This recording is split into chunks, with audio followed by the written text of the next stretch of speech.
Statistics is used to make informed decisions based on data. Hypothesis test helps in that decision making. Let's read the following paragraph. It says, over a number of years, a primary school has recorded the reading ages of children at the beginning and end of each academic year. The teachers have found that during year 3, the children's third year of school, the increase in reading age is normally distributed with mean 1.14 and standard deviation 0.16. So let me underline this particular piece of information. It's about normal distribution. The mean is given and the standard deviation is given. This year, they are going to trial a new reading scheme. Other schools have tried the scheme and found that it led to a greater increase in reading age. At the end of the year, the teachers will use the mean increase in reading age X bar of the 40 children in year 3 to help them answer the question. What is the question? Does the new reading scheme give better results than the old one in our school? To answer such questions, we have to understand the concept of hypothesis test. The difficulty in answering this question lies in the fact that each child progresses at a different rate, so that different values of X bar will be obtained for different groups of children. It is easy to check whether X bar is greater than 1.14. It's not easy to know whether a value of X greater than 1.14 does it reflect the effectiveness of the new scheme or is just due to random variation between children. That's what hypothesis test is all about. Let's read further. There are two theories about how the new reading scheme performs in this particular school. What is the first theory? The first is that using the new scheme makes no difference. This theory is called null hypothesis. It is denoted by the symbol H0. In this example, where the mean of the past increase in reading age is 1.14 years, the null hypothesis can be expressed by H0 mu equals to 1.14. That means if we are talking about normal distribution, the value of mu is the deciding factor for H0. It's all about mu. If we are talking about binomial probability distribution, H0 will be about a particular value of probability of success. Similarly, if we are dealing with Poisson distribution, H0, the null hypothesis, will be about the mean number of occurrences in a specified time or space interval. So over here, H0 is mu equals to 1.14. Note that H0 proposes a single value for the population mean, which is based on past experience. So let me also underline this. What does it say further? A hypothesis is a theory which is assumed to be true unless evidence is obtained which indicates otherwise. So I can also say a hypothesis is a theory which is assumed to be true unless proven otherwise. So I like these words, unless proven otherwise. Now, null means nothing, and the term null hypothesis means a theory of no change. That is, no change from what would be expected from past experience. Another term that I can use is that status quo, things as it is, that is H0. Let's read further. Now, what is the other theory? The other theory is the new reading scheme is more effective than the old one. That is, the population mean will increase. This is called alternative hypothesis and it is given by the symbol H1. So we will write H1 for alternative hypothesis. We are still talking about normal distribution, and since we are talking about an increase, so it should be an increase from the value obtained from past experience. The alternative hypothesis proposes the way in which mu will have changed if the new reading scheme is more effective than the old one. Now, the procedure which is used to decide between these two opposing theories, this is known as hypothesis test, also known as significance test. In this example, the test will be one tail because the alternative hypothesis proposes a change in the mean in only one direction, which is increase in this case. So, if we are talking about an alternative hypothesis that has a greater value, a greater sign, this is known as a one-tail test, but we will be focusing on the upper tail. So this is a one-tail test. Similarly, if in a particular question h1 is given as mu is less than 3, for example, so since we are dealing with a lesser sign, this is also a one-tail test because we are focusing on one direction only, but this will be a lower tail test. Now let's read further. It is also possible to have a one-tail test in which the alternative hypothesis proposes a decrease. I just talked about it. Test in which alternative hypothesis suggests a difference in the mean in either direction is called a two-tail test. That means in a particular question, they are unsure whether the mean has increased or decreased. So we will write mu is not equal to a particular value. This is known as two-tail test because we will be focusing on the upper tail as well as we will be focusing on the lower tail. So now what else is there? For the following situations, give null and alternative hypothesis and say whether a hypothesis test would be one tail or two tail.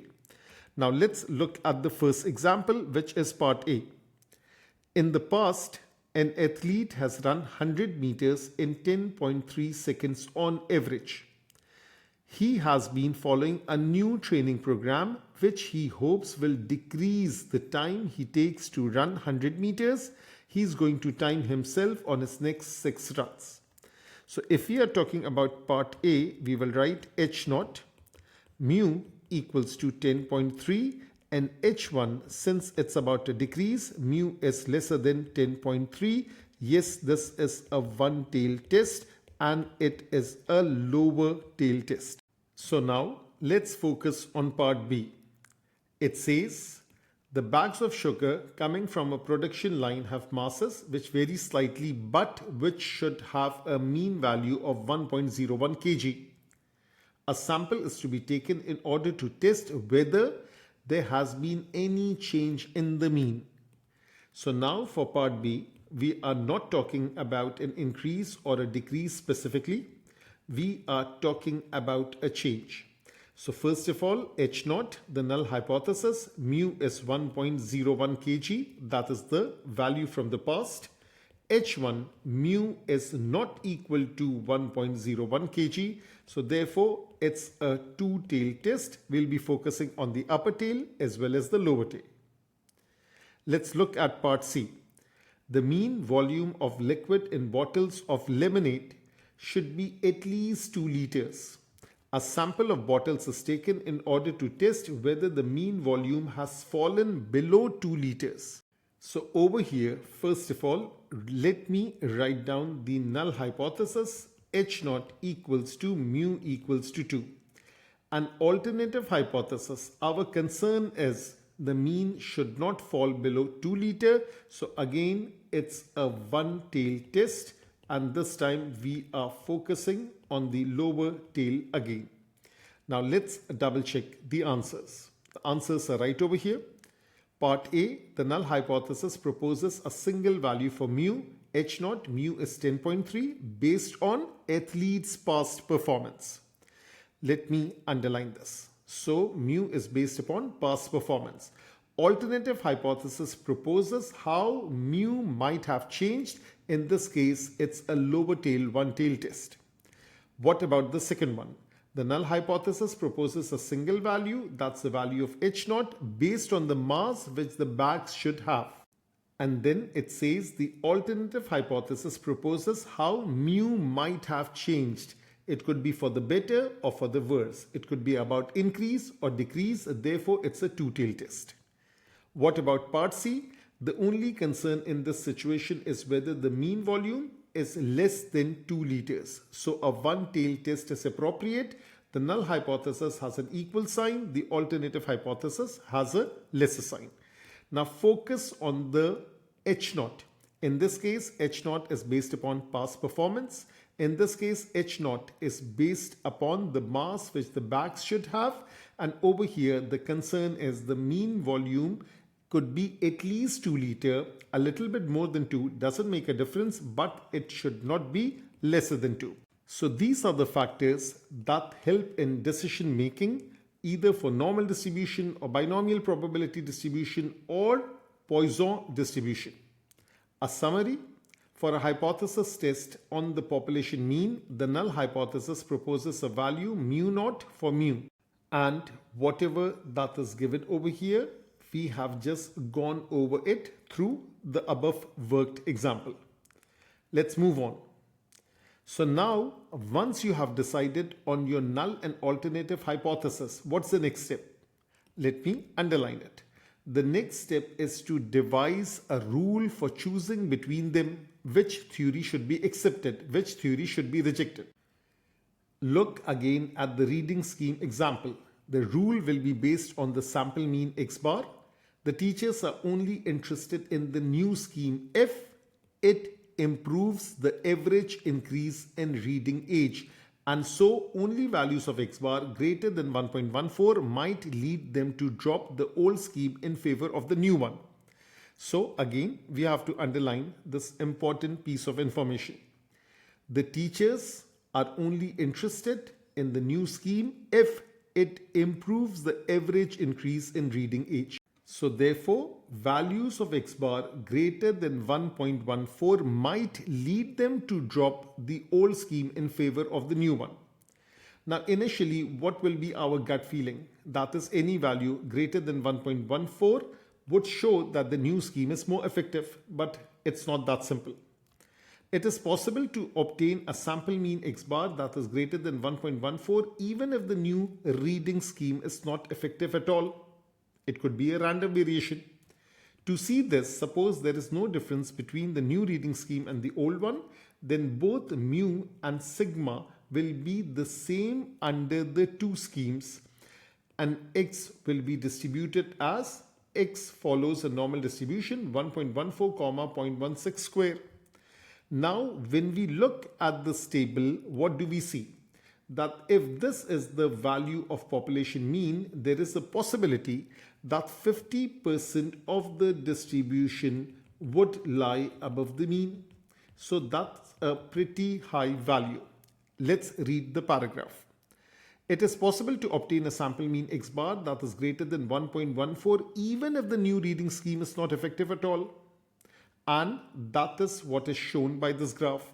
Figure 6.1 shows the distribution of x bar. You can see from this diagram that there is a probability of half, 50%, that the sample mean will be greater than 1.14 even though you assume that there is no change in the population mean. That means we have to involve other parameters also. How big does the sample mean have to be before you can conclude that the population mean is likely to have increased from 1.14? Now this is the question. Most people would agree that if a sample mean of 2.00 is obtained, then it is unlikely that the population mean is still 1.14. But what about a sample mean of 1.19? That means if I compare 1.14 with 2.00 versus comparing 1.14 with 1.19. So now this is too extreme of an increase. So it's very unlikely that this is a random variation. But what about this? It's slight variation. Is it a random variation? Or is it that the new scheme is really effective? One way of tackling this problem is to divide the possible outcomes into two regions, the rejection region or the critical region. So let me write this thing as RR or CR, rejection region, critical region, and the acceptance region AR. The rejection region will contain values at the top end of the distribution. Why at the top end? Because it's an upper tail test. It's about a greater sign.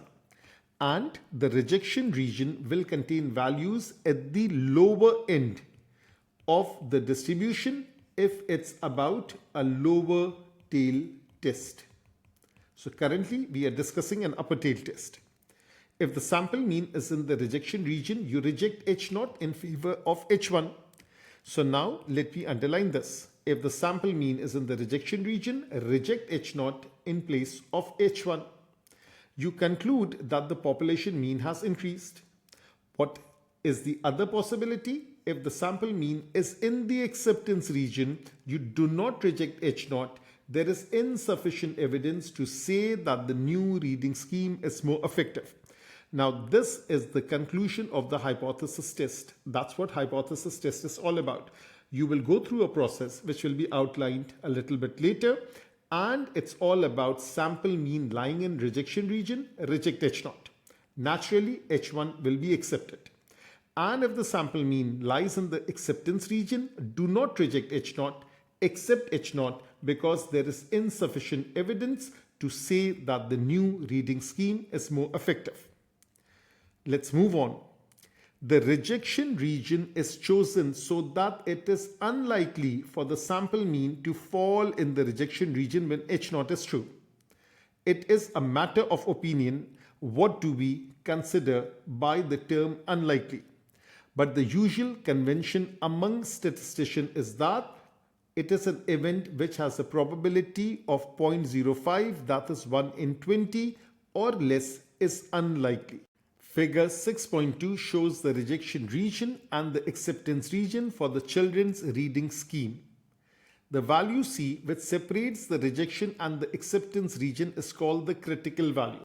Now we can see that this mu is 1.14, this is 5%, 1 in 20, and we are interested in finding the critical value. We know that if this value is 5%, that means the rest of the area under the graph is 95%. And if we go to the Z table for 95% probability, the Z value comes out to be 1.645. Since it's an upper tail test, the critical value is at the top end and therefore the critical value is positive. If it was about a lower tail test, we would be talking about the bottom end or the lower end, and the critical value will be negative. Now over here the same thing is explained and Z value is written as 1.645. Now how can we find that critical value? That is based upon the formula Z is x bar minus mu divided by sigma square over n, the whole thing square root. Now, if I substitute 1.645 over here, the value of mu is 1.14, sigma is 0.16, number of sample is 40, sigma square is variance. That gives us the value of C. The critical value is 1.18, which means that if we are talking about the rejection region is to the right of the critical value. Again, if we are talking about an upper tail test, x bar greater than or equal to some value, that is the rejection region. If we talk about a lower tail test, x bar lesser than or equal to a certain value, that will be the rejection region.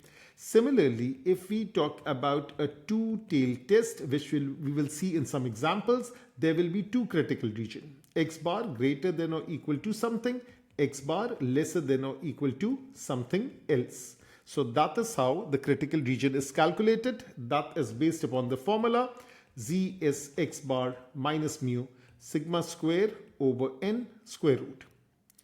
Now at the end of the year, the observed value for the sample mean was 1.19. Since this value is in the rejection region, just draw a number line and you can see that this value is in the rejection region. What can we conclude? The paragraph says you can conclude that the observed result is unlikely to be explained by random variation. It is more likely to be due to an increase in the population mean. What does it suggest? It suggests that the new reading scheme does give better results than the old one because the critical value lies in the rejection region. We reject H0 and accept H1 because we have sufficient evidence to do so. In this example, a decision is made by considering the value of the sample mean. The sample mean X bar is called the test statistic for this hypothesis test. Later on, we would also use the Z value as the test statistic. Now, the rejection region was defined so that the probability of the test statistic falling in it if H0 is true is at most 0.05 or 5%. Now, this particular probability, 5%, 1 in 20, that is called the significance level of the test. It gives the probability of rejecting H0 when it is in fact true. In this example, it gives the probability of concluding that the new reading scheme is better even when it is not. You might feel that this is too high a risk of being wrong and choose instead to use a significance level of say 0.01 or 1%. For examination purposes, the significance level will be given or asked to evaluate. Now we are finding the rejection region for the test at the 1% significance level for the same scenario. Now we know that if we write 1% over here at the extreme end, then we are left with 99% at the lower end. The Z value corresponding to 99% is 2.326. Since it's an upper tail test, therefore we will calculate the critical value based upon this positive value of Z. In this case, C comes out to be 1.20. Therefore, the critical region or the rejection region is X bar greater than or equal to 1.20. Now, what is the observed value? 1.19. The critical region in this part is starting from 1.20. This value is inclusive. And the sample value is 1.19. It's no longer in the rejection region because this is the rejection region and this is the acceptance region. So therefore, H0 is not rejected at the 1% level. We will say there is insufficient evidence to reject H0. Now let's read further. This is all the summary that is needed. The test statistic is calculated from the sample. Its value is used to decide whether the null hypothesis should be rejected or accepted. The rejection region or the critical region gives the value of the test statistic for which the null hypothesis is rejected. Acceptance region gives the values of the test statistic for which the null hypothesis is not rejected. The boundary values of the rejection region are called the critical values. We will use S when we are talking about one tail. We will use R more than one when we talk about the two-tail test. And lastly, the significance level of a test gives the probability of the test statistic falling in the rejection region when H0 is true. Now, in the upcoming lectures, we will be carrying out hypothesis test for normal, binomial, Poisson distribution. To carry out a hypothesis test, what are the steps that needs to be taken? Define the null and alternative hypothesis by reading the question properly. Decide on a significance level. In exam type question, it will be given. Determine the critical values. Maybe the X bar value, the range is also given. Calculate the test statistic. It could be the X bar value, it could be the Z value. And then decide on the outcome of the test depending on whether the value of the test statistic lies in the rejection region or the acceptance region. And the most important part, state the conclusion of the test in words.